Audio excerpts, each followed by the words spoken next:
Assalamualaikum warahmatullahi wabarakatuh. Waalaikumsalam warahmatullahi wabarakatuh. Sebelumnya, sebelum pelajaran saya, ada pelajaran siapa? Kita di minggu kemarin itu sudah membahas flora fauna, ya betul? Apakah ada dari kalian yang ingin menyimpulkan untuk materi di minggu kemarin? Sebelum ke materi saya, siapa? Ya boleh dulu. Yang minggu kemarin itu tentang persebaran flora fauna di Indonesia. Nah, dibagi menjadi tiga, asiatis, barat, dan peralihan. Nah, rata-rata hewannya tuh endemik gitu, Pak. Gitu, dibilang menurut saya. Ada lagi dari yang lainnya yang ingin menyimpulkan materi minggu kemarin? Ayo, sebelum masuk ke metode pelestarian, Ya Pak, jadi minggu kemarin bahas ini Pak, tadi yang udah sebutin, terus bahas pemburuan kayak gimana tuh? hewan endemik punah Pak, badak pula, terus harimau Sumatera diburu Pak. Harimau Jawa, elang Jawa, atau Ya, pemburuan apa? diburu Pak, masih dijual. Mungkin langsung saja ya menuju ke metode pelestarian flora fauna. Apa sih yang kalian ketahui di pikiran kalian tentang mendengar kata metode? Yang lain langkah-langkah untuk apa? Pelestarian flora fauna. Metode secara alfiah berarti cara, jadi metode bisa berarti jalan, benar yang tadi dikatakan oleh Danu, Jara, dan Nadine. Mungkin lanjut saja ya. Di metode itu, metode pelestarian itu terbagi menjadi dua. Ada yang ingin mengajukan apa saja? Ya, Pak. Apa? Metode in situ sama ex situ. Oke, betul sekali. Yang pertama itu ada metode in situ dan selanjutnya itu ada metode in situ. Kita masuk dulu ya ke metode in situ, upaya pelestarian flora dan fauna yang masih dilakukan di habitat aslinya. Contohnya itu sendiri seperti cagar alam, taman nasional, dan hutan lindung. Apakah kalian pernah main ke cagar alam ataupun taman nasional? Selain Pangandaran, di cagar alam Pangandaran itu ada apa saja ya? Ada pohon, Hewannya? ada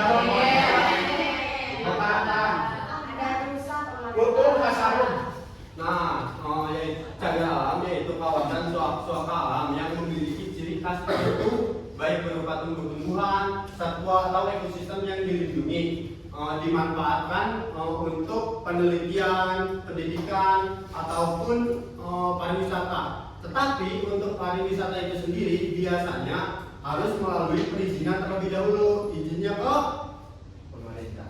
BKSDA. Badan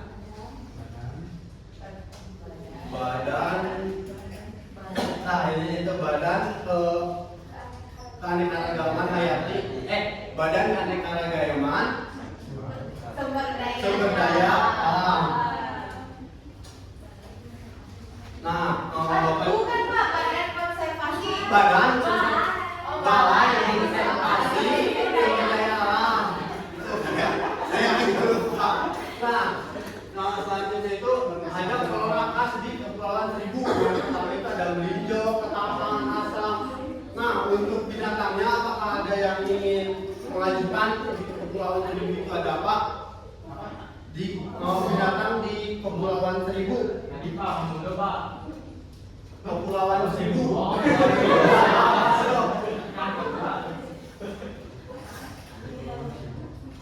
Lumba-lumba. Enggak ada di Kepulauan Seribu. Lumba-lumba.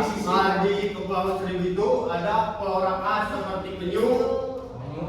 Terus ada lagi Jawa, ya betul. Elang. Elang ada. Kelelawar.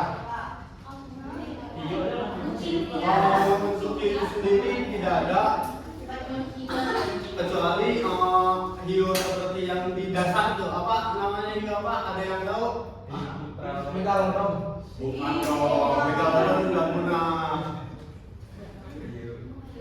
Yang kayak lagi pinggir pantai gitu ya Pak? Ya yang di samping-samping tuh. Iya. Yuk kanan. Nah, tadi kan sudah masuk ke cagar alam.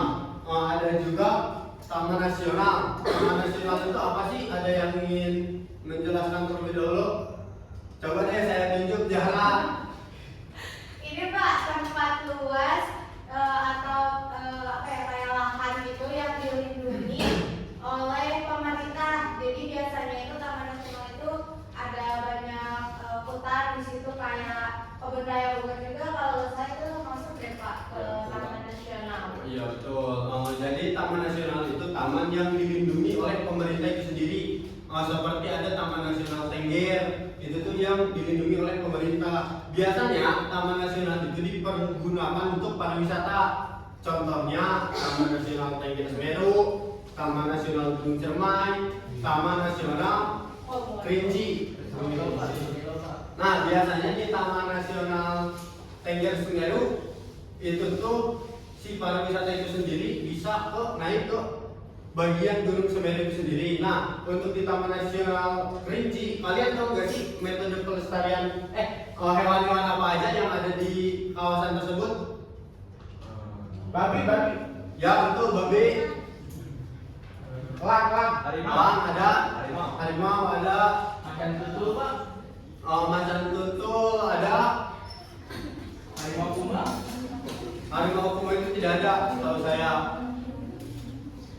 Tapir Pak, tapir. Tapir ada di sana. Selanjutnya setelah Taman Nasional ada juga hutan lindung. Apa sih yang kalian ketahui tentang hutan lindung? Mungkin di pematerian minggu kemarin udah menjelaskan mengenai hutan lindung. Iya. Artinya kan kalau Taman Nasional itu wilayahnya luas. Nah untuk hutan lindung Ini sendiri, Pak, saya itu tuh hutannya dilindungi untuk menjaga keseimbangan ekosistem Pak. ya betul ya. Hutan lindung itu untuk menjaga ekosistem yang ada, entah itu dari tanah, entah itu dari air, ataupun dari flora faunanya itu sendiri. Nah setelah in situ tentu ada saya ingin mendengar ex itu dari siapa ya? Boleh dong. Ada yang tahu? Belum dipelajari. Kan barangkali dari minggu kemarin kan sudah belajar flora fauna. Tentu kan ada pelestarian flora fauna ini sendiri. Boleh? Konservasi habitat di luar habitat alaminya. Ya betul, untuk ex itu sendiri merupakan konservasi alam sama saja, tetapi berbeda dengan in situ. In situ itu sendiri konservasi alam yang emang langsung berada dari alamnya itu sendiri. Untuk in situ itu ex situ itu upaya yang dilakukan oleh konservasi tapi di luar habitat aslinya. Nah contohnya ada apa aja? Penangkaran penyu. Babon?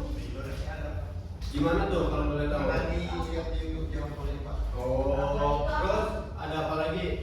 Ini Pak di Siwon maksudnya Pak X itu Pak di Siwon Pak. Kan ini Siwon. penangkaran ini Pak, ada ikan pari. Ya itu masuk. Taman safari Bapak. Ya masuk. Binatang. Ya terus di mana lagi?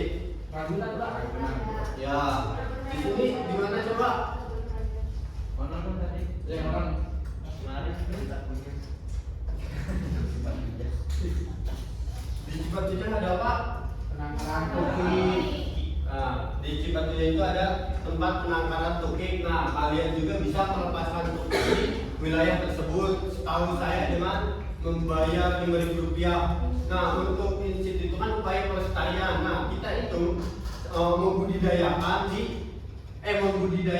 di wilayah-wilayah tertentu.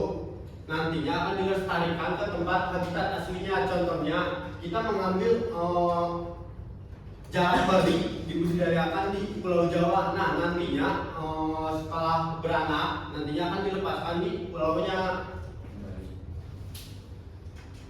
Nah untuk yang kedua itu ada hutan raya. Hutan raya adalah kawasan pelestarian alam yang berdiri tujuan untuk kelestarian tumbuhan dan satwa yang alami atau bukan alami. Nah, untuk hutan raya ini sendiri biasanya di hutan raya itu mengambil hewan-hewan yang di luar habitat ininya. Contohnya seperti yang saya bapak bilang tadi, mengambil burung yang di luar habitat ini.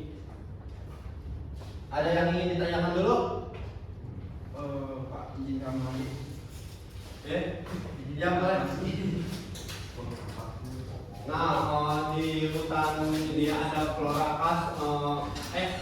Ya, yang pertama itu ada Srikaya, Rafflesia arnoldi, dan ada Kaweni.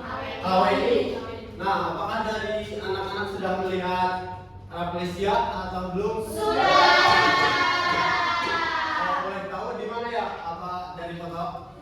Yang Raya Bogor ada Bapak. Ya betul, di Kebun Raya Pak, Bogor itu ada. sir satu kan? Bukan, itu Srikaya. Sejenis kan?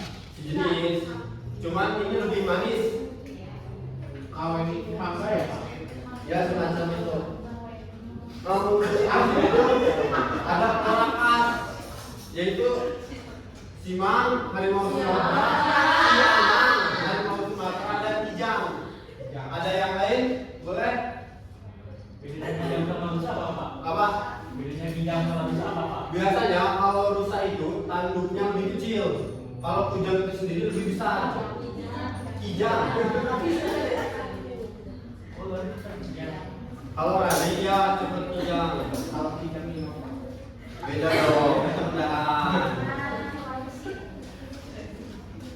ada lagi?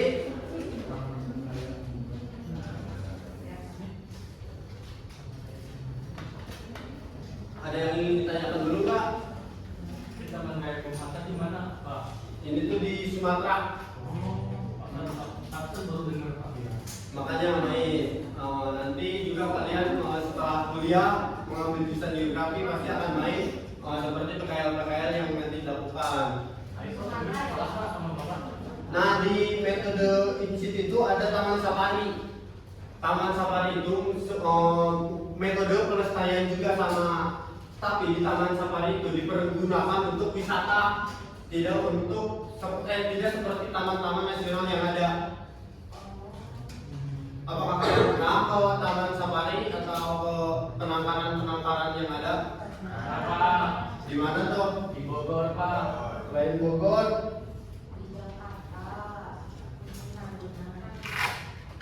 ada yang ingin ditanyakan dulu tidak? Apakah sudah mengerti? Taman hutan gereja, taman hutan raya, sama hutan lindung apa, Pak? Kalau taman hutan raya Sama hutan lindungan sama hutan, Pak. beda. Kalau taman hutan raya itu tuh kita masih bisa masuk sembarangan orang. Kalau hutan lindung itu tidak bisa sembarangan orang masuk. Terjaga berarti ya, Pak? Ya, kalau hutan lindung itu seperti Gunung Leuser yang cakupannya lebih luas dari cagar alam. Di hutan lindung itu flora faunanya juga lebih beragam. Seperti ada macan kumbang, macan tutul.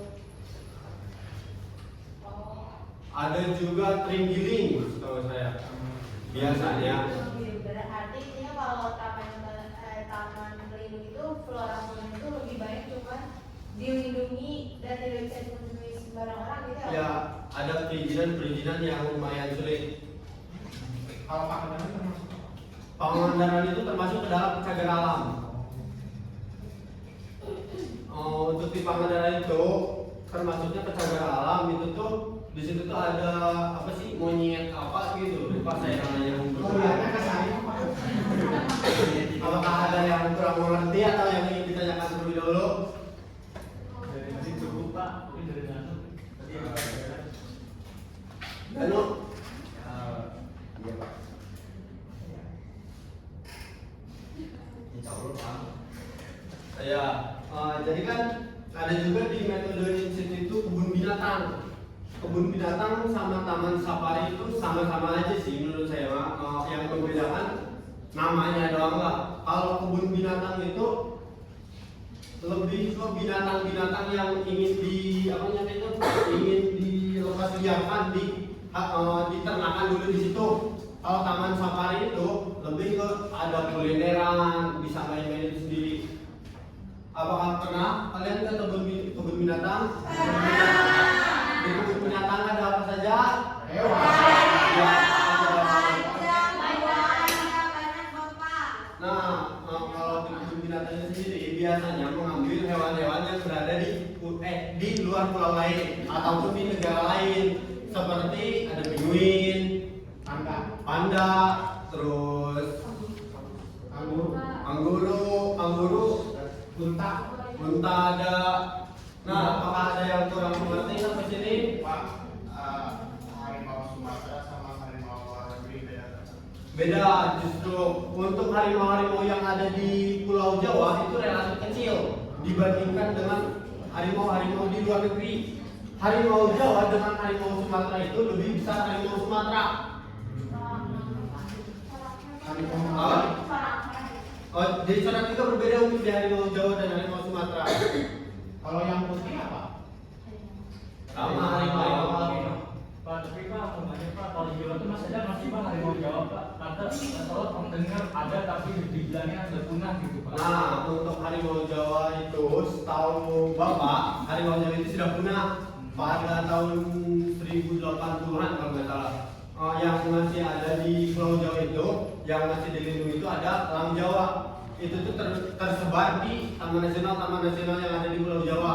Seperti ada di Taman Nasional Gunung Ciremai, terus Tengger, ada pun di Pangandaran setahu saya, melalui monitoring yang dilakukan. Baik, karena pelajaran Bapak kali ini sudah hampir selesai, apakah dari anak-anak bisa menyimpulkan terlebih dahulu untuk metode pelestarian Pulau Pauli ini sendiri? Saya Pak. Apa? Jadi metode pelestarian itu ada dua, ada metode in situ dan metode ex situ. Metode in situ itu adalah pelestarian keanekaragaman hayati langsung di habitatnya. Sedangkan metode ex situ itu pelestarian keanekaragaman hayati yang dilakukan di luar habitat asli, gitu Pak. Ya betul. Untuk ex situ itu melakukan pelestarian flora fauna di habitat aslinya itu sendiri. Nah, untuk in situ itu kita melakukan bukan di habitat aslinya itu sendiri, tetap ada campur tangan dari manusianya itu sendiri, seperti kebun binatang dan yang lain-lain. Mohon maaf ya sebelumnya, Bapak tadi lupa absen. Apakah ada yang tidak hadir di kelas ini? Apa hadir semua? Intan Bapak, Intan. Intan kemana ya? Sakit. Oh, ada lagi? Biasanya hadir semua dulu Pak. Hadir Pak, semua Pak. Oh, baik, sebelum ditutup, kayaknya siapa ya? Danu Sorry, Pak. Danu ganti. Pak. Danu katanya ganti. Kan di kelas Pak, jadi ganti Pak. Boleh Danu, sebelum diakhiri boleh pimpin doa terlebih dahulu. Sebelum mengakhiri pelajaran kali ini, alangkah baiknya kita berdoa dengan cara masing-masing. Doa dimulai.